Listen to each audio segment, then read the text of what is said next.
Does anyone actually remember Kung Fu Panda 2? The thing about Kung Fu Panda is that everyone seems to love the movies. Specifically the second one. The second one is really popular. So popular, in fact, that when I uploaded a video about the first Kung Fu Panda movie, all anyone could talk about in the comments is how much better the second one is. Now, I'm not gonna lie, when I made that video, I watched Kung Fu Panda for the very first time ever. And honestly, I thought it was pretty good. Some good jokes, some good life lessons, a great villain. But what if I told you that Kung Fu Panda 2 improves the beloved franchise in every single way imaginable? Well, honestly, I don't think it does exactly that, but I'll get into that later. What I'm trying to say is that I finally gave in and I watched Kung Fu Panda 2 for the first time ever. It was the very first time and I was extremely surprised by what I was watching. Sure, Kung Fu Panda 2 is a great movie, but turns out it's also a very dark movie. Like, really dark. How is this made for kids? I don't understand. And yeah, it's got just as many fat jokes as the original one does, if not more, but the sequel tells a completely different story than the first, seeming more emotionally present and just not being scared to have some serious moments sprinkled here and there. And if that sounds a little boring to you, probably just because you haven't watched the movie yet. Seriously, I made a poll about which Kung Fu Panda movie was the best, and the second film won by a landslide. Okay, wasn't even close. Anyway, that's enough chit chat. Today we'll be looking at the second Kung Fu Panda movie in full to see what it's all about. Is it really that memorable? So grab your copy of Teen Titans for the Nintendo GameCube. I still don't have a Kung Fu Panda game. And without further ado, let's watch DreamWorks Animation's very own Kung Fu Panda 2. Our adventure begins with a super serious backstory. We learn that long ago there was a big town ruled by peacocks. Everyone loved the peacocks because they had access to fireworks, and fireworks are pretty, I guess. That is, until one evil peacock found out that the explosion caused by fireworks uses gunpowder, which can also be used to make deadly weapons. The evil peacock wants to use this to take over China, but a mysterious fortune teller lady tells him that if he tries to do that, he will be defeated by a warrior of black and white. This line is very important. Please remember it. I will be criticizing it a lot. Anyway, the evil peacock assumes this means a panda will stop him eventually. So I'm not kidding. He goes to the nearest panda village and actually kills everyone in it. That's actually how the movie starts. He just kills everyone. And he thinks what he did was actually a good thing. Like, he comes back to his hometown and starts pog champing to everyone. Anyway, the evil peacock's parents do not approve of his behavior because obviously, dude's a psycho. And they banish him from the town forever. We then skip to present day when we learn that the evil peacock is named Shen. And he's now finally preparing an attack all these years later. And that's the whole prologue section. Honestly, I'm not a huge fan of the story being told this way. It's not horrible, but I'll bring that up more later when it's more relevant. Our actual adventure begins kind of exactly where the first one left off. If you haven't watched the first movie, watch my video on it and get caught up. It's a banger. Po is still the dragon warrior, but now he seems to have the full respect of the Furious Five. The first time we see Po in this movie is with him stuffing his face with food. It's another fat joke. I had some people tell me in the last video that these aren't actually jokes about Po's weight, but a joke about how Po is a panda and how pandas are notorious for eating all the time. I kind of get that, but he's also kind of the only character in the movie that constantly reminds us what animal he is. Like, why doesn't Monkey get made fun of for really liking bananas or for using his feet to pick things up or something? I don't know. Anyway, Po meets up with Master Shifu, who's a personal favorite of mine. This whole scene is here to set up something called finding your inner peace. Wonder what that is. Never heard of it before. Basically, Shifu tells Po that he needs to find his inner peace because that's the next step of his training. When a person is truly at peace with oneself, it allows them to become a lot more powerful. Think of it like turning no clip on in any game with a command prompt. Shifu explains that inner peace can sometimes only come through suffering, which is when we get this hilarious scene which references the first movie. The day you were chosen as Dragon Warrior was the worst day of my life. Shifu really has trauma over a panda, that's great. But then, we find out there's some bandits approaching, so Po and the Furious Five get to the village to stop them. This is when we find a bunch of evil wolf bandits trying to steal the town's metal. Doesn't matter what it is, if it's made of metal, they want it. The wolves are about to pull the heist of the century, but in the wise words of Jack Black himself, you can't kill the metal will live on. That quote doesn't really make sense here, but it's the best connection I can make with that reference, so deal with it. Anyway, Po and the gang fight all the wolves, who don't really look like wolves, by the way. They're more like hyenas or something, but whatever. This fight scene is actually really well animated and choreographed. One of the biggest criticisms I heard about this movie before watching it was that the first movie actually had better fight scenes and action, but I'm not gonna lie, I don't agree with that. Like, this action is pretty good. It's pretty good. It's here when we see Po's progress at work. He genuinely does a great job at fighting here. Long gone are the days of being a coward and needing food in sight to be able to do anything at all. And then it looks like the gang finally beats the bad guys when all of a sudden one last wolf runs up to Po and hits him with a hammer across the face. The reason behind this hit connecting is that the wolf had a weird symbol on his shoulder pad which triggered some sort of weird flashback like Cloud from Final Fantasy VII. Also, because the wolf hit Po, I guess he was able to get away with some of the metal. Doesn't really make much sense. Like, come on guys, it's called the Furious Five for a reason. Anyway, we now finally cut to the real star of the show. My personal favorite character of all time, Po's dad. He's just the best. I can't lie. Po's dad is still working at the noodle shop. It's not ramen. I heard you guys loud and clear. The difference this time being that Po is obviously the dragon warrior now. So people visit the shop more in hopes of just seeing Po. The people's wishes come true almost immediately when Po shows up and asks to talk to his dad in private. Free tofu dessert for everybody. Yeah, hell yeah. With purchases.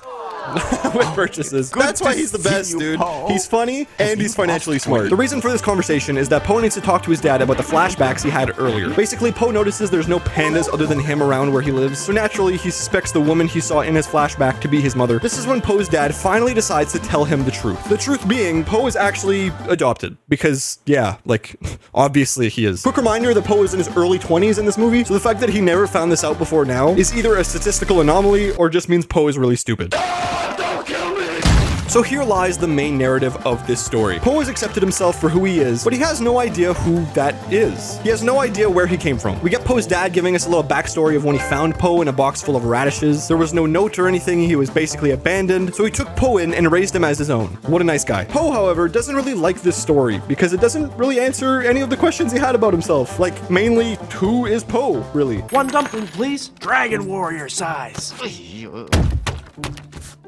We then skip to something a little more spicy. We finally see Shen again. He's the evil peacock from earlier. He's entering the city he was banned from all those years ago. The city isn't run by peacocks anymore. Honestly, I'm not sure if we see any other peacocks or the entire movie. Shen approaches the masters who run the city now and basically tells them, hey, LOL, I'm gonna take over now, by the way, and starts fighting all three masters. He clearly holds his own here and knows a thing or two about Kung Fu. He takes two of the three masters down, but when the rhino guy is about to finally beat him, Shen pulls the biggest Uno reverse card imaginable and reveals an actual fucking cannon, which gets set off to kill the rhino. Like, he's actually dead. Slayer of the 10,000 serpents in the Valley of Woe? He's dead. Wait, that gun killed Rhino's him? horn defense is impervious to any technique. So Shifu finds out about the death a couple days later and sends Po alongside the Furious Five to go stop Shen. He reminds Po that as long as he can find his inner peace, anything is possible.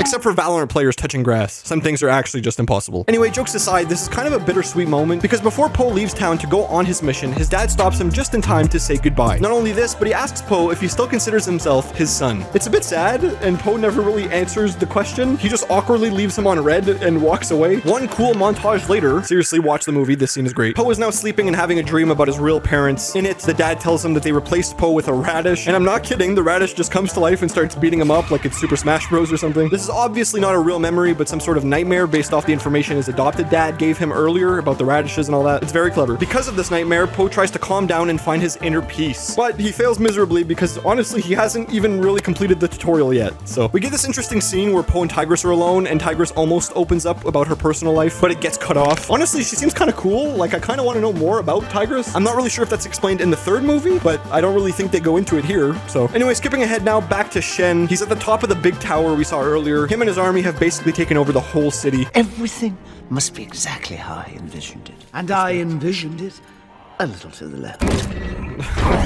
A little to the left. We meet the fortune teller from the backstory all the way at the very beginning. Shen asks her to read his future again, and of course, the teller says nothing has changed. Shen is still destined to fail. Shen, being a stubborn and insecure peacock, doesn't believe her and states that it's impossible since he killed all of the pandas many years ago. And it's here where I want to bring up the line we heard at the very beginning, the one that says, "You will be defeated by a warrior of black and white." As far as we know, that's the only thing the fortune teller told Shen about his future, which means Shen totally jumped the gun on this one. Like, nowhere at all does it mention pandas specifically, and that's kind of a problem. If you think about it, that's a pretty generic description of an animal. Sure, it could be a panda, but it could also be a zebra, or an orca, or a skunk. But Darzii, I hear you saying, this movie is based in China, so a panda is the most logical guess. And I'll be honest, I'm inclined to agree with you. If it weren't for white tigers, baby, born and raised all around Asia. What is wrong with that man murdering innocent animals? Obviously, I'm half joking here. The prophecy is referring to a panda, but throughout the movie, we see multiple animals that seem to be just black and white, or at the very least, a very muted gray. I just think it's funny that this guy heard the colors black and white and immediately just killed off an entire species. I don't know. Anyway, Shen finds out about Po's existence and gets kind of scared since he thought he eliminated all the pandas already. He figures he must have gotten rezzed by Mercy or something. Po and the Furious Five finally arrive to the city, so they have to sneak around to get to the tower. It's a pretty funny scene, and it ends with the whole gang inside one of those giant dragon dance costumes. They go on the run for a bit, which sadly ends up leaving each member of the gang in handcuffs. They get captured and sent off to go meet Shen in person. Don't worry though, because as Po Po says it's all a part of his plan. Why do I not believe him? We then see Shen practicing some voice lines for when he finally meets Po. Side note, Shen is voiced by Gary Oldman, who's been in a million things and is just all around an amazing actor. Just don't ask him what happened in 2001. So Po and Shen finally meet face to face, which is when Shen realizes Po is a little bit of an idiot. Not super intimidating, not very manipulative. He's kind of just a guy. Po, for some reason, seems really pressed about Shen's minions stealing all of those pots and pans earlier. We then find out that Shen is the real deal when we get probably the hardest line in any animated movie ever. Whoa. The only reason you're still alive is that I find your stupidity mildly amusing. A little later now, and everyone somehow just breaks free from their handcuffs, an epic battle ensues, and the gang destroys the cannon once and for all. Without his secret weapon, Shen is defenseless, I guess, so he flees the scene, but not before Po sees the pattern on his feathers and realizes that Shen was actually there in his flashback all those years ago. This is actually a big moment of existential crisis for Po, but it's cut short, however, when Shen is revealed to have multiple other cannons, which, need I remind you, are all capable of killing people. Just wanted to let you guys know. Anyway, Shen shoots the cannons at the tower that everyone is still in. I guess he doesn't care about it that much. Despite the tower falling, everyone escapes and regroups, which is when Tigress votes to leave Po behind on this mission since he basically threw that last fight. So the Furious Five leave without him to finish the job. But Po obviously has too much stake in the story, so he just decides to sneak attack Shen on his own. When all of China is my reward. Is he burning his own map to like prove a point or something? I guess it's a cool visual, but It's a start.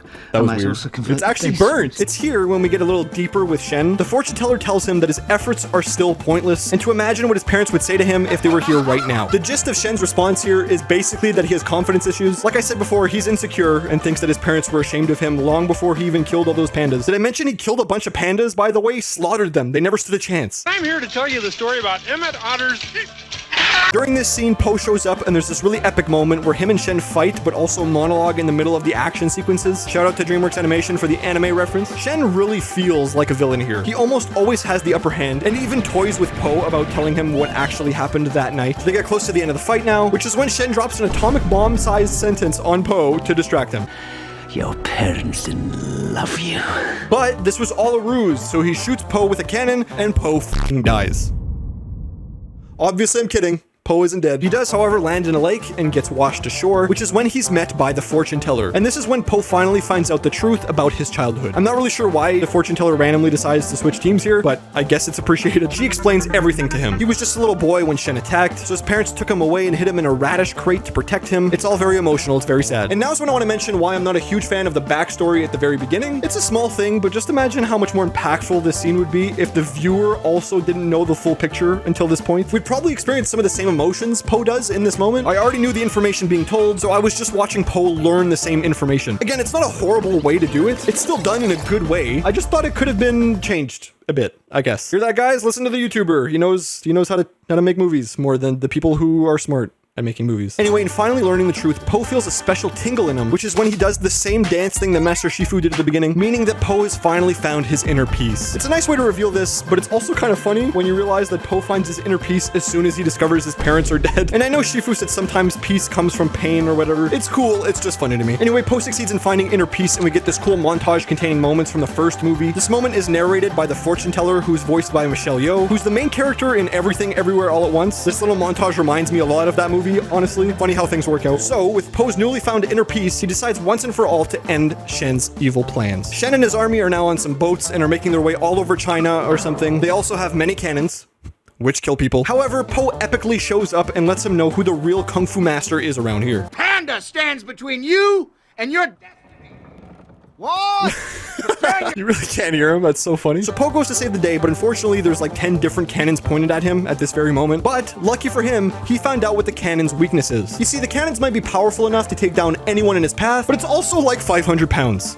So it's really slow to move around. Po basically just moves at jogging pace, and the cannons struggle to keep up with him. Because of this, he's able to free the Furious Five, who got captured earlier, by the way. This is when we get like the 4th or 5th fight sequence in the movie. Again, the fights in action in this movie are really good. All of a sudden, Master Shifu shows up out of nowhere and helps out. It's a feel-good moment, I guess. But even with everyone on comms and working together, there's still no match for a giant metal cannon. It's this point in the movie when all hope is lost. The good guys have nothing left in them and are about to lose the battle. Po is isolated on a little piece of land in the middle of the ocean when Shen gives the final order to take him out. It's a very emotional scene when the cannon is fired, but then Po finds his inner peace again. Remember, he found it like 5 minutes ago, which allows him to actually catch the firework thing that comes out of the cannon. How badass. And before you know it, Po is catching and throwing these things back over and over again. He dodges a couple, he then reflects a couple of them back. He must main Fox or something. And it's during this sequence when Po says the famous line.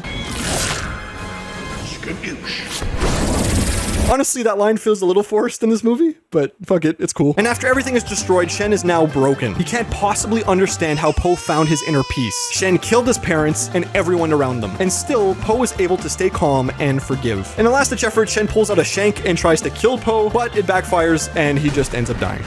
I won't lie, this scene is actually really, really cool. It almost looks like Shen lets his own death happen. He looks at the thing that's about to crush him and he just closes his eyes. He's tired of trying and just gives up. To him, his efforts aren't worth it because he realizes that he will never have the inner peace Po found. It's a little morbid, but fuck it. Kids won't catch on. The day is officially saved now. The Furious Five, Master Shifu, and the entire city is safe. Po hugs pretty much everyone and then returns home for the final shot of the movie. We cut back to Po's adopted father, which is when we see him being all emotional because they didn't leave on the best of terms and he wasn't sure if he'd ever see his son again. This part almost got me tearing up, but it was quickly cut off by the show's last funny moment. That's why I had so new cute. signs made. My son saved China. You too can save. Buy one dumpling, get one free. Dude, I love the dad is so good. How can you not love the dad? And then we get the best moment at the very end. Po tells his dad that after everything, he finally found out who he is. Po's dad asks him who that is, to which Po replies, "I'm your son."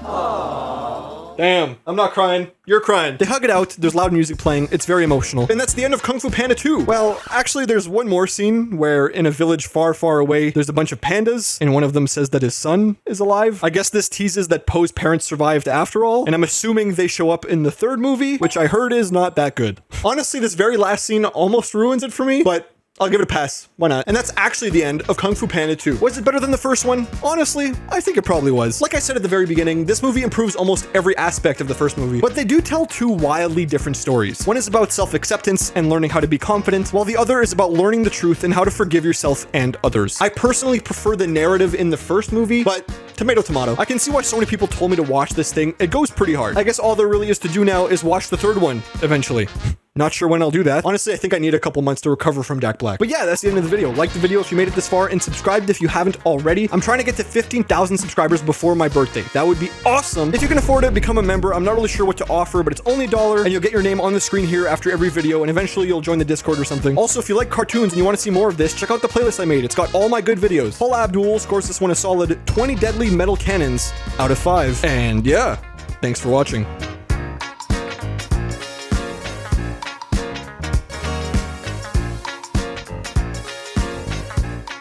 Your parents didn't love you.